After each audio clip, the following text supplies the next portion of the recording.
SI MN Karassery മാഷ് കൂടി telephone ലൈനിൽ ചേരുന്നുണ്ട്. മാഷ് ഇന്നലെ അറിഞ്ഞു കാണുമല്ലോ ഈ സംഭവം. അതിനുശേഷമുള്ള ആസിഫ് അലിയുടെ പ്രതികരണം കൂടി അല്പസമയം മുമ്പ് വന്നിട്ടുണ്ട്. അപ്പോഴും ആസിഫ് അലി പറയുന്നുണ്ട് അദ്ദേഹത്തിൻ്റെ ഒരു സാന്ദർഭികമായി ആ അവസ്ഥയിൽ എന്തെങ്കിലും ഒരു പരിഭവം തോന്നിയതായിരിക്കാം എന്ന്. അദ്ദേഹത്തെ ആ ഒരു പെരുമാറ്റത്തിൻ്റെ ആ സമയത്ത് പോലും അങ്ങനെ ഒരു നിലപാടാണ് ആസിഫ് അലിയുടെ ഭാഗത്ത് ഉണ്ടാകുന്നത്. മാത്രമല്ല ഇപ്പോൾ നടക്കുന്ന ക്യാമ്പയിനുകളെ, തനിക്ക് ഉണ്ടാകുന്ന പിന്തുണകളെ ഒരു ഹേറ്റ് ക്യാമ്പയിൻ രൂപത്തിൽ മാറ്റരുത് എന്ന് അപേക്ഷിക്കുകയും ചെയ്തു. നോക്കൂ ആ നടന്റെ ഒരു ഔന്നത്യം. അപ്പോൾ അതൊക്കെ പലർക്കും പാഠമാകേണ്ടതല്ലേ? ഇന്നത്തെ ഈ ഒരു വിഷയം വലിയ ചർച്ചകൾക്ക് വിധേയമാകേണ്ടതല്ലേ മാഷേ? ഹലോ, കാരശ്ശേരി മാഷേ. എന്നോടല്ലേ ചോദിച്ചത്? അതെ അതെ അതെ അതെ. ആ പരിപാടിയിൽ സംഗീത സംവിധായകൻ രമേശ് നാരായണൻ പെരുമാറിയത് വളരെ അനുചിതമായിട്ടാണ്. അദ്ദേഹത്തിന്റെ പേര് വിളിക്കാൻ വൈകി, അല്ലെങ്കിൽ അദ്ദേഹത്തിന്റെ പേര് വിളിച്ചപ്പോൾ തെറ്റിപ്പോയി എന്നൊക്കെ ഉള്ളതിന് അദ്ദേഹത്തിന് എന്തെങ്കിലും വിഷമുണ്ടെങ്കിൽ അദ്ദേഹം സ്റ്റേജിൽ കയറാതിരുന്നാൽ മതി.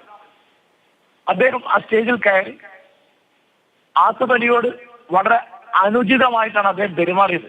അത് ഉചിതമല്ല. ഒരു വ്യക്തി, പ്രത്യേകിച്ച് ഒരു കലാകാരൻ, ഒരു വലിയ സദസ്സിന്റെ മുമ്പാകെ ലക്ഷക്കണക്കിന് ആളുകൾ കാണുന്ന ഒരു പ്രോഗ്രാമിന്റെ മുഖത്ത് അങ്ങനെ പെരുമാറുന്നത് നന്നായില്ല. ആസിഫ് അലിയുടെ പെരുമാറ്റം വളരെ മാതൃകാപരമാവുകയും ചെയ്തു.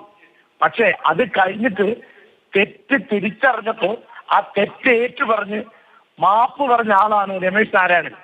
ഇനി നമ്മൾ അതിനെപ്പറ്റി വലിയ ചർച്ച പെരുപ്പിക്കേണ്ടതുണ്ട് എന്നെനിക്ക് തോന്നുന്നില്ല. അദ്ദേഹം മാപ്പ് പറഞ്ഞു, ആ മാപ്പ് സ്വീകരിക്കുകയാണ്. നേരത്തെ തന്നെ ആസിഫ് അലി അദ്ദേഹത്തിന് മാപ്പ് കൊടുത്താണ് മറ്റുള്ളവരും വേണ്ടതെന്നാണ് എന്റെ അഭിപ്രായം. തീർച്ചയായും.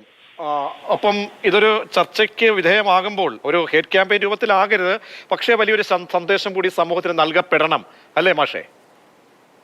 അല്ല, ഇതിലെന്താ ഈ ചർച്ച നീളുന്നതിനനുസരിച്ച് അതിനകത്ത് രാഷ്ട്രീയം, പ്രദേശം, ക്ലിക്ക്, ജാതി, മതം ഒക്കെ വന്നിട്ട് അത് കൂടുതൽ വെറുപ്പും അറപ്പും ഉണ്ടാക്കുന്ന ചർച്ചയായിട്ടാണ് ഫേസ്ബുക്കിലും വാട്സാപ്പിലും യൂട്യൂബിലും ചാനൽ ചർച്ചകളിലും ഒക്കെ ഞാൻ കാണുന്നത്. അദ്ദേഹം മാപ്പ് പറയും. ഇനി അതിനപ്പുറത്ത് എന്താ ചെയ്യാ? അദ്ദേഹത്തിന് അങ്ങനെ പറ്റിപ്പോയി. അദ്ദേഹം തെറ്റേറ്റ് പറഞ്ഞു.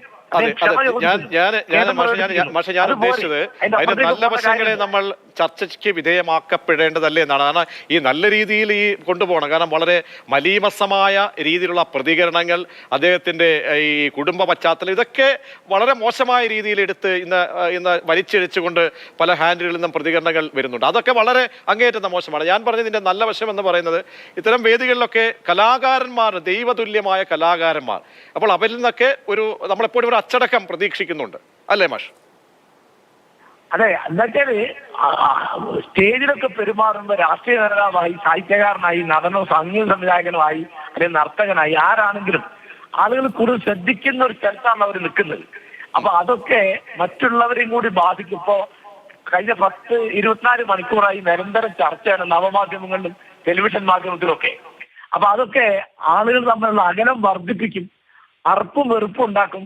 അവിടേക്ക് നമ്മൾ അത് കൊണ്ടുപോയി മോശമാക്കരുതെന്നാണ് എന്റെ ഒരു അപേക്ഷ.